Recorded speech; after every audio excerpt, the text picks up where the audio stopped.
எப்பவும் போல இறை வணக்கத்தை கூறி இந்த வீடியோவை தொடங்குவோம். வக்ரதுண்ட மகாகாய சூரிய கோடி சமப்பிரப அவிக்னம் குருமே தேவ சர்வகாரியேஷு சர்வதா. தென்னாட்டுடைய சிவனை போற்றி, என் நாட்டவர்க்கும் இறைவா போற்றி. அன்பர்களே, நண்பர்களே, மற்றொரு புத்தம் புதிய காணொலியில் உங்கள் அத்துணை பேரையும் சந்திப்பதில் மிக்க மகிழ்ச்சி கொள்கிறேன். இந்த வீடியோ சிம்ம ராசியை பற்றிய வீடியோ. சிம்மம் ராசிகளின் ராஜா, கிரகங்களுடைய ராஜா, சூரிய பகவானின் ஆட்சி வீடு. சிம்மம் காட்டுக்கு மட்டுமல்ல, நாட்டுக்கும் ராஜா. சிம்ம ராசியில் பிறந்த நீங்களும் அப்படித்தான். பிறவியிலேயே தலைவர்களாக பிறக்கக்கூடிய ஒரு ராசி என்பது சிம்ம ராசி. சிம்ம ராசிக்காரர்களுக்கு பணம் இருக்கோ இல்லையோ, பதவி இருக்கோ இல்லையோ, எது இருந்தாலும் இல்லைனாலும் அவங்களுடைய கெத்து மட்டும் குறையாது. இதுதான் சிம்ம ராசி. சிம்ம ராசிக்காரர்கள் காதல் அப்படின்ற பேச்சு எடுத்தீங்கன்னு சொன்னால் குறைஞ்சபட்சம் ஒன்றுக்கு மேற்பட்ட காதல் இல்லாத சிம்மராசி அன்பர்களை பார்க்கவே முடியாது. ஆக சிம்மராசி அன்பர்கள் அரசாங்கத்துறையில், அரசு பணிகளில், அரசு எந்திரத்தை ஆப்ரேட் செய்யக்கூடிய ஒரு மிகப்பெரிய பதவிகளில் வகிக்கக்கூடிய சிம்மராசி அன்பர்கள் இந்த உலகத்தினுடைய தலையெழுத்தை எழுதுகிறார்கள் என்றால் அது மிகையல்ல. ஏன்னா ஒரு நவகிரகத்தில் கூட நீங்கள் போய் பார்த்தீங்கன்னா சூரியன் தான் நடுவில் இருப்பார். சூரியனை சுற்றி தான் எல்லா கிரகமும் சுழன்று வருவாங்க. ஆனால் சூரியன் எந்த கிரகத்தையும் சுழல மாட்டார். அப்படிப்பட்டவர்கள் தான் நீங்களும். யாரையும் அண்டி பிழைக்க மாட்டீர்கள். உங்களே தான் எல்லாரும் அண்டணும், உங்களே தான் வேண்டணும். நீங்கள் எவ்வளவு தான் கீழே விழுந்தாலும் உங்கள் மீசையில் மண் ஒட்டாது என்பது உறுதி. அப்படிப்பட்ட சிம்மராசியில் பிறந்த உங்களுக்கு எதிர்காலம் உங்கள் கையில். 26 ஆண்டுகளுக்கு பிறகு சிம்மராசி அன்பர்களே, எதிர்காலம் உங்கள் கையில் வருகிறது. இந்த வீடியோ ஒரு மிக மிக பிரத்யேகமான ஒரு வீடியோ. சிம்மராசியில் பிறந்த அத்துணை அன்பர்களும் இந்த வீடியோவை மறக்காமல் தயவு செய்து பார்க்கணும். உங்களோட ஃப்ரெண்ட்ஸ், ஃபேமிலிஸ் அண்ட் ரிலேட்டிவ்ஸ்க்கு ஃபார்வர்ட் பண்ணணும். பிடிச்சிருந்ததுன்னா லைக் பண்ணி, கமெண்ட் பண்ணி, தயவு கூர்ந்து சப்ஸ்கிரைப் செய்ய வேண்டும்.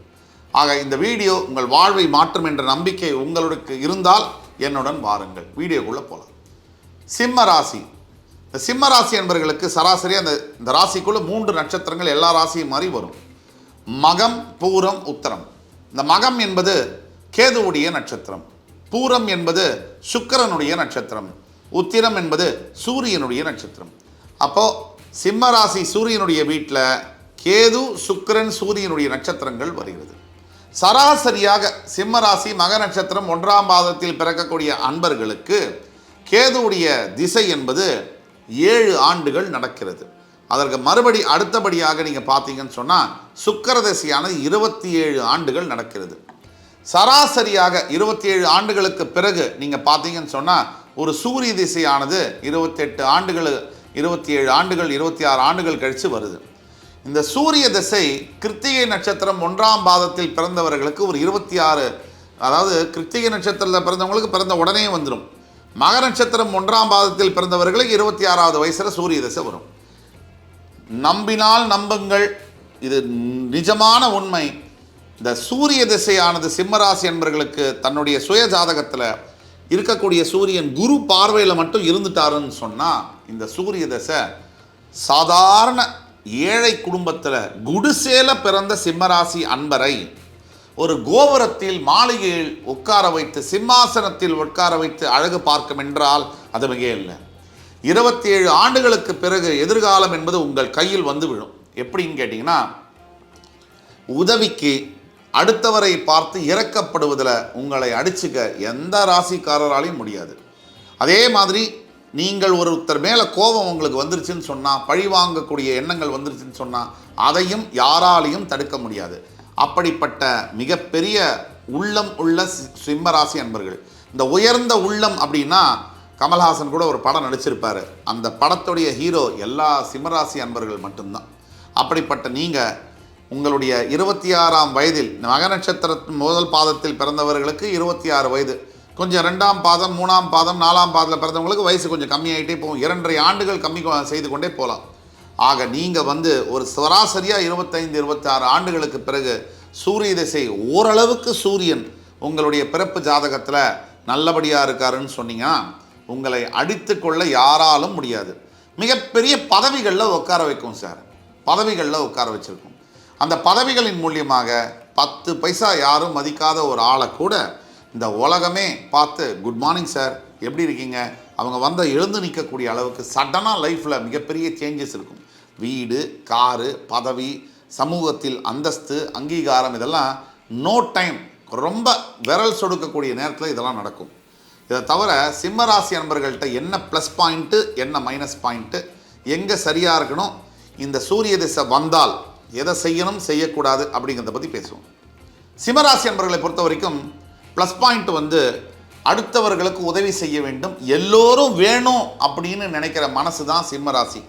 அன்புக்காக உலகத்தில் ஒருத்தர் அதிகமாக ஏங்குறாங்க அப்படின்னு சொன்னால் அது சிம்மராசி அன்பர்களாக தான் இருக்க முடியும். அதே மாதிரி அடுத்தவர்களை ஆள வேண்டும், டாமினேட் செய்ய வேண்டும் என்று நினைப்பதும் கூட விந்தையான இந்த சிம்மராசி தான். அதே மாதிரி அடுத்தவருக்கு மீது அன்பு வச்சுட்டாங்க. யாராவது சிம்மராசி அன்பர்கிட்ட போய் நீ தான்ப்பா உலகத்திலேயே டாப்பு, நீ இந்த உதவியை எனக்கு செய்யணும்னு சொன்னால் பிச்சை எடுத்துக்கொண்டாது கூட செஞ்சிருவார். அந்த அளவுக்கு சிம்மராசி அன்பர்கள் ஒரு தன்னை மற்றவங்க பெருமையாக நினைக்கணும் அப்படிங்கிற எண்ணம் சிம்மராசி அன்பர்களுக்கு ஆணி வேரில் இருக்கும். அதே மாதிரி அடுத்தவர்களிடையே பாசம், பந்தம், அன்பெல்லாம் வச்சு அதிகமாக ஏமாறக்கூடிய ராசியும் கூட சிம்மராசி தான். இப்போது சிம்மராசிகள்கிட்ட பாசிட்டிவ் நெகட்டிவ் எல்லாம் பார்த்தோம்.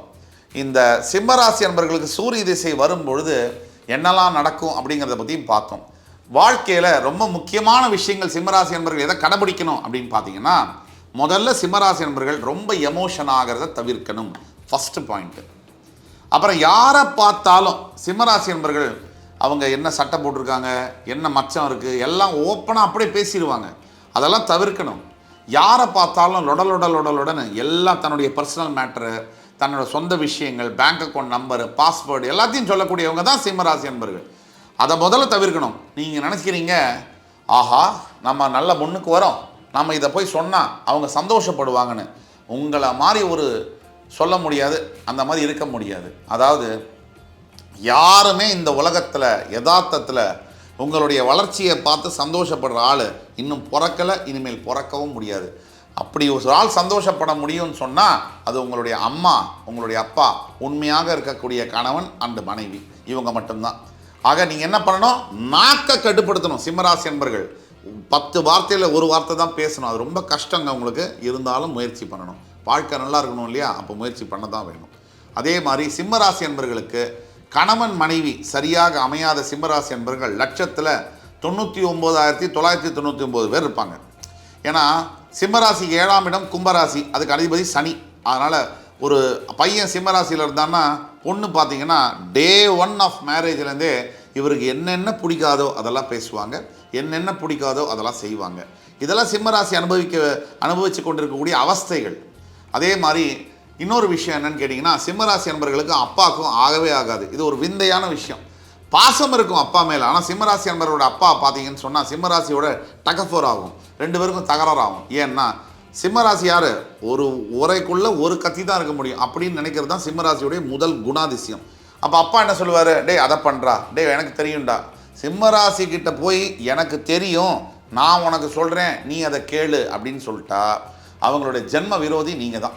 ஏன்னா அவங்களுக்கு அடுத்தவங்க அவங்களுக்கு சொல்கிறது அவங்களுக்கு பிடிக்காது, அவங்க தான் எல்லாருக்கும் சொல்லணும்னு நினைப்பாங்க. இது அவங்களுடைய அடிப்படை குணாதிசயம். ஆக இது அத்தனையும் இருக்குது. இதுக்கு மேலே இன்னொன்று, யாரை பார்த்தாலும் காதல் வந்துடும் சிம்மராசி அன்பர்களுக்கு. அது என்னடா காக்காவா, குருவியா, பனைமரமா, எதுவும் தெரியாது. ஸோ இந்த குணங்கள் இதெல்லாம் மாற்றிக்கொள்ள வேண்டும். சிந்தித்து செயல்பட வேண்டும்.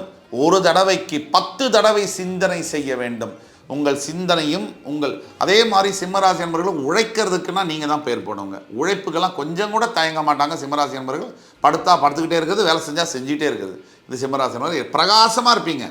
ஒரு கூட்டம் 1000 பேர் இருந்தால் கூட தனியாக துண்டாக சிம்மராசி என்பவர்களை தனியாக தூக்கி எடுத்துடலாம், அந்த அளவுக்கு கவுண்ட் பண்ணி எடுக்கலாம்.